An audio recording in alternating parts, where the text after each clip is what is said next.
மல்கியா முதலாவது அதிகாரம். 1. மல்கியாவைக் கொண்டு கர்த்தர் இஸ்ரவேலுக்குச் சொன்ன வார்த்தையின் பாரம். 2. நான் உங்களைச் சிநேகித்தேன் என்று கர்த்தர் சொல்லுகிறார். அதற்கு நீங்கள் எங்களை எப்படிச் சிநேகித்தீர் என்கிறீர்கள். கர்த்தர் சொல்லுகிறார், ஏசா யாக்கோபுக்குச் சகோதரனல்லவோ? ஆகிலும் யாக்கோபை நான் சிநேகித்தேன். 3. ஏசாவையோ நான் வெறுத்தேன். அவனுடைய மலைகளை பாழும், அவனுடைய சுதந்தரத்தை வனாந்தரத்திலுள்ள வலுசர்ப்பங்களின் தாவும் ஆக்கினேன். 4. ஏதோமியர், நாம் எளிமைப்பட்டோம், ஆனாலும் பாழானவைகளை திரும்பக் கட்டுவோம் என்று சொல்லுகிறார்கள். அதற்கு கர்த்தர், அவர்கள் கட்டுவார்கள், நான் இடிப்பேன், அவர்கள் துன்மார்க்கத்தின் எல்லையென்றும் கர்த்தர் என்றைக்கும் சினம் வைக்கிற ஜனமென்றும் சொல்லப்படுவார்கள் என்கிறார். 5. இதை உங்கள் கண்கள் காணும். அப்பொழுது நீங்கள், கர்த்தர் இஸ்ரவேலுடைய எல்லை துவக்கி மகிமைப்படுத்தப்படுவார் என்பீர்கள். 6. குமாரன் தன் பிதாவையும் ஊழியக்காரன் தன் எஜமானையும் கனம் பண்ணுகிறார்களே, நான் பிதாவானால் என் கனம் எங்கே? நான் எஜமானானால் எனக்கு பயப்படும் பயம் எங்கே என்று சேனைகளின் கர்த்தர் தமது நாமத்தை அசட்டை பண்ணுகிற ஆசாரியர்களாகிய உங்களை கேட்கிறார். அதற்கு நீங்கள், உமது நாமத்தை எதினாலே அசட்டை பண்ணினோம் என்கிறீர்கள். 7. என் பீடத்தின்மேல் அசுத்தமான அப்பத்தை படைக்கிறதினாலேயே, ஆனாலும் உம்மை எதினாலே அசுத்தப்படுத்தினோம் என்கிறீர்கள். கர்த்தருடைய பந்தி எண்ணமற்று போயிற்றென்று நீங்கள் சொல்லுகிறதினாலேயே. 8. நீங்கள் கண் ஊனமானதை பலியிடக் கொண்டு வந்தாலும் அது பொல்லாப்பல்ல. நீங்கள் காலூனமானதையும் நசல் பிடித்ததையும் கொண்டு வந்தாலும் அது பொல்லாப்பல்ல என்கிறீர்களே. அதை நீ உன் அதிபதிக்குச் செலுத்து, அவன் உன்மேல் பிரியமாயிருப்பானோ? உன் முகத்தை பார்ப்பானோ என்று சேனைகளின் கர்த்தர் கேட்கிறார். 9. இப்போதும் தேவனுடைய சமூகத்தை நோக்கிக் கெஞ்சுங்கள், அப்பொழுது நம்மேல் இறங்குவார். இது உங்களாலே வந்த காரியம், அவர் உங்களை அங்கீகரிப்பாரோ என்று சேனைகளின் கர்த்தர் கேட்கிறார். 10. உங்களில் எவன் கூலியில்லாமல் கதவுகளை பூட்டுவான்? என் பலிபீடத்தின்மேல் அக்கினியை கூலியில்லாமல் கொளுத்தவுமாட்டீர்கள். உங்கள் பேரில் எனக்கு பிரியமில்லையென்று சேனைகளின் கர்த்தர் சொல்லுகிறார். உங்கள் கைகளிலுள்ள காணிக்கை எனக்கு உகந்ததல்ல. 11. சூரியன் உதிக்கிற திசை தொடங்கி அது அஸ்தமிக்கிற திசை வரைக்கும் என் நாமம் ஜாதிகளுக்குள்ளே மகத்துவமாயிருக்கும். எல்லா இடங்களிலும் என் நாமத்துக்கு தூபமும் சுத்தமான காணிக்கையும் செலுத்தப்படும். என் நாமம் ஜாதிகளுக்குள்ளே மகத்துவமாயிருக்கும் என்று சேனைகளின் கர்த்தர் சொல்லுகிறார். 12. நீங்களோ கர்த்தருடைய பந்தி அசுத்தமானது என்றும் அதின் ஆகாரமாகிய அதின் பலன் அற்பமானது என்றும் சொல்லுகிறதினாலே என் நாமத்தை பரிசுத்த குலைச்சலாக்குகிறீர்கள். 13. இதோ இது எவ்வளவு வருத்தமென்று சொல்லி அதை ஒரு திறனமாய் பேசி பீருண்டதையும் கால் ஊனமானதையும் நசல் கொண்டதையும் கொண்டுவந்து காணிக்கையாகச் செலுத்துகிறீர்கள் என்று சேனைகளின் கர்த்தர் சொல்லுகிறார். அதை உங்கள் கைகளில் அங்கீகரித்துக் கொள்வேனோ என்று கர்த்தர் கேட்கிறார். 14. தன் மந்தையில் கடா இருக்கையில் கெட்டுப்போனதை ஆண்டவருக்கு நேர்ந்து கொண்டு பலியிடுகிற கபடஸ்தன் சபிக்கப்பட்டவன். என் நாமம் ஜாதிகளுக்குள்ளே பயங்கரமாயிருக்கும், நான் மகத்துவமான ராஜா என்று சேனைகளின் கர்த்தர் சொல்லுகிறார். மல்கியா 2வது அதிகாரம். 1. இப்போதும் ஆசாரியர்களே, இந்த கட்டளை உங்களுக்குரியது. 2. நீங்கள் கேளாமலும் என் நாமத்துக்கு மகிமையைச் செலுத்தும்படி இதைச் சிந்தியாமலுமிருந்தால் நான் உங்களுக்குள்ளே சாபத்தை அனுப்பி உங்கள் ஆசீர்வாதங்களையும் சாபமாக்குவேன். ஆம், நீங்கள் அதைச் சிந்தியாமற் போனதினால் அவைகளைச் சபித்தேன் என்று சேனைகளின் கர்த்தர் சொல்லுகிறார். 3. இதோ நான் உங்களுடைய பயிரைக் கெடுத்து உங்கள் பண்டிகைகளின் சாணியையே உங்கள் முகங்களில் இறைப்பேன், அதனோடு கூட நீங்களும் தள்ளுபடியாவீர்கள். 4. லேவியோடே பண்ணின என் உடன்படிக்கை நிலைத்திருக்கும்படிக்கு இந்த கட்டளையை உங்களிடத்திற்கு அனுப்பினேன் என்கிறதை அப்பொழுது அறிந்து கொள்வீர்கள் என்று சேனைகளின் கர்த்தர் சொல்லுகிறார். 5. அவனோடே பண்ணின என் உடன்படிக்கை ஜீவனும் சமாதானமுமாக இருந்தது. அவன் எனக்கு பயப்படும் பயத்தோடே இருக்க வேண்டுமென்று இவைகளை அவனுக்கு கட்டளையிட்டேன். அப்படியே அவன் என் நாமத்துக்குப் பயந்தும் இருந்தான். 6. சத்தியவேதம் அவன் வாயில் இருந்தது, அவனுடைய உதடுகளில் அநியாயம் காணப்படவில்லை. அவன் என்னோடே சமாதானமும் யதார்த்தமுமாய்ச் சஞ்சரித்து அநேகரை அக்கிரமத்தினின்று திருப்பினான். 7. ஆசாரியனுடைய உதடுகள் அறிவை காக்க வேண்டும், வேதத்தை அவன் வாயிலே தேடுவார்களே, அவன் சேனைகளுடைய கர்த்தரின் தூதன். 8. நீங்களோ வழியை விட்டு விலகி அநேகரை வேதத்தை குறித்து இடரப்பண்ணினீர்கள், லேவியின் உடன்படிக்கையை கெடுத்து போட்டீர்கள் என்று சேனைகளின் கர்த்தர் சொல்லுகிறார். 9. நீங்கள் என் வழிகளை கைக்கொள்ளாமல் வேதத்தை குறித்து பட்சபாதம் பண்ணினபடியினால் நானும் உங்களை எல்லா ஜனத்துக்கு முன்பாகவும் அற்பரும் நீசருமாக்கினேன். 10. நம்மெல்லாருக்கும் ஒரே பிதா இல்லையோ? ஒரே தேவன் நம்மைச் சிருஷ்டித்ததில்லையோ?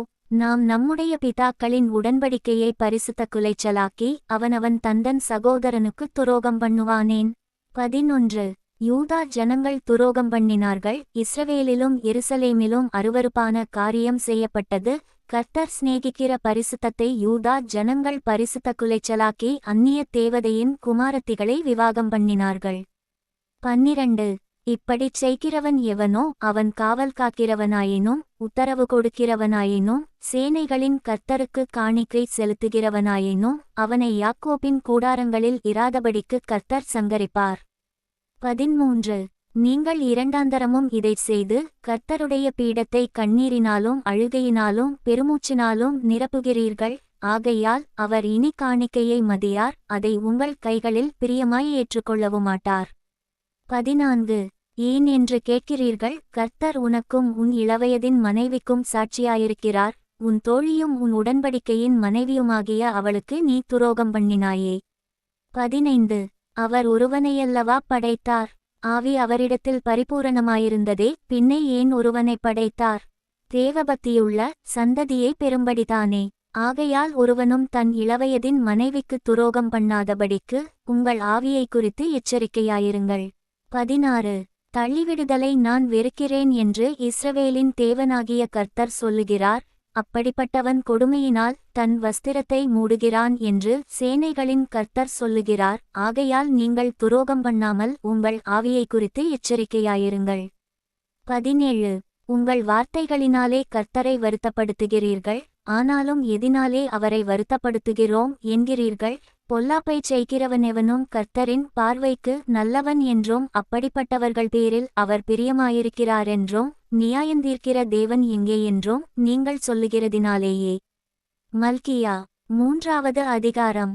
1. இதோ நான் என் தூதனை அனுப்புகிறேன், அவன் எனக்கு முன்பாக போய் வழியை ஆயத்தம் பண்ணுவான். அப்பொழுது நீங்கள் தேடுகிற ஆண்டவரும் நீங்கள் விரும்புகிற உடன்படிக்கையின் தூதனுமானவர் தம்முடைய ஆலயத்துக்கு தீவிரமாய் வருவார். இதோ வருகிறார் என்று சேனைகளின் கர்த்தர் சொல்லுகிறார். 2. ஆனாலும் அவர் வரும் நாளைச் சகிப்பவன் யார்? அவர் வெளிப்படுகையில் நிலை நிற்பவன் யார்? அவர் புடமிடுகிறவனுடைய அக்கினியைப் போலவும் வண்ணாருடைய சவுக்காரத்தைப் போலவும் இருப்பார். 3. அவர் உட்கார்ந்து வெள்ளியை புடமிட்டு சுத்திகரித்துக் கொண்டிருப்பார். அவர் லேவியின் புத்திரரை சுத்திகரித்து அவர்கள் கர்த்தருடையவர்களாயிருக்கும்படிக்கும் நீதியாய் காணிக்கையைச் செலுத்தும்படிக்கும் அவர்களை பொன்னைப் போலவும் வெள்ளியைப் போலவும் புடமிடுவார். 4. அப்பொழுது பூர்வ நாட்களிலும் முந்தின வருஷங்களிலும் இருந்தது போல யூதாவின் காணிக்கையும் எருசலேமின் காணிக்கையும் கர்த்தருக்கு பிரியமாயிருக்கும். 5.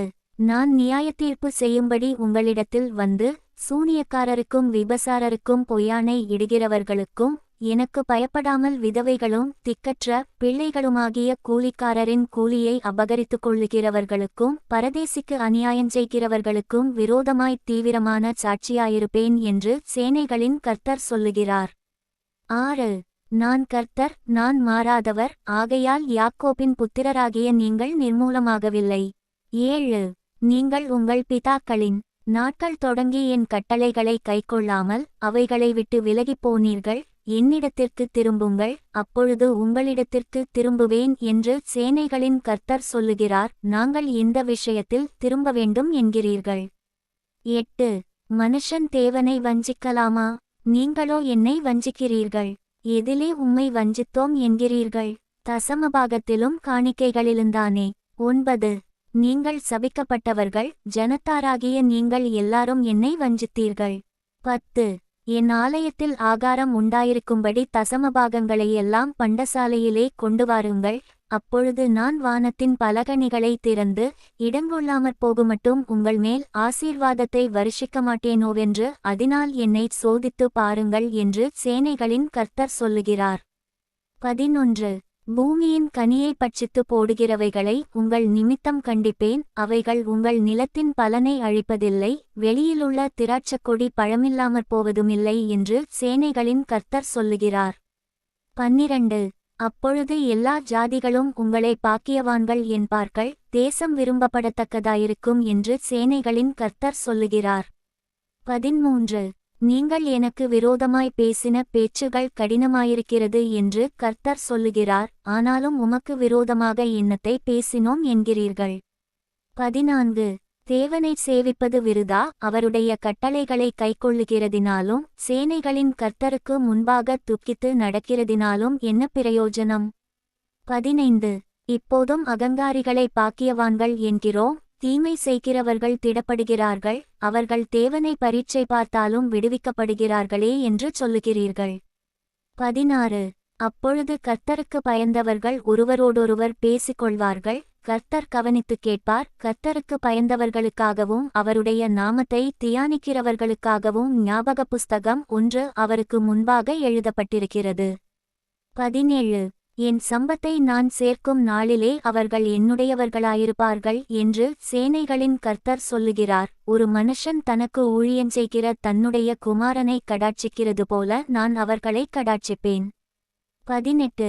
அப்பொழுது நீங்கள் நீதிமானுக்கும் துன்மார்க்கனுக்கும் தேவனுக்கு ஊழியஞ்செய்கிறவனுக்கும் அவருக்கு ஊழியஞ்செய்யாதவனுக்கும் இருக்கிற வித்தியாசத்தை திரும்பவும் காண்பீர்கள்.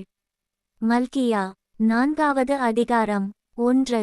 இதோ சூளையைப் போல எரிகிற நாள் வரும், அப்பொழுது அகங்காரிகள் யாவரும் அக்கிரமஞ்செய்கிற யாவரும் துரும்பாயிருப்பார்கள், வரப்போகிற அந்த நாள் அவர்களைச் சுட்டெரிக்கும், அது அவர்களுக்கு வேரையும் கொப்பையும் வைக்காமற்போகும் என்று சேனைகளின் கர்த்தர் சொல்லுகிறார். 2. ஆனாலும் என் நாமத்துக்கு பயந்திருக்கிற உங்கள் மேல் நீதியின் சூரியன் உதிக்கும், அதன் செட்டைகளின் கீழ் ஆரோக்கியம் இருக்கும், நீங்கள் வெளியே புறப்பட்டு போய் கொழுத்த கன்றுகளைப் போல வளருவீர்கள். 3. துன்மார்க்கரை மிதிப்பீர்கள், நான் இதைச் செய்யும் நாளிலே அவர்கள் உங்கள் உள்ளங்கால்களின் கீழ் சாம்பலாயிருப்பார்கள் என்று சேனைகளின் கர்த்தர் சொல்லுகிறார். 4. ஓரேபிலே இஸ்ரவேலரெல்லாருக்காகவும் என் தாசனாகிய மோசேக்கு நான் கற்பித்த நியாயப்பிரமாணமாகிய கட்டளைகளையும் நியாயங்களையும் நினையுங்கள். 5.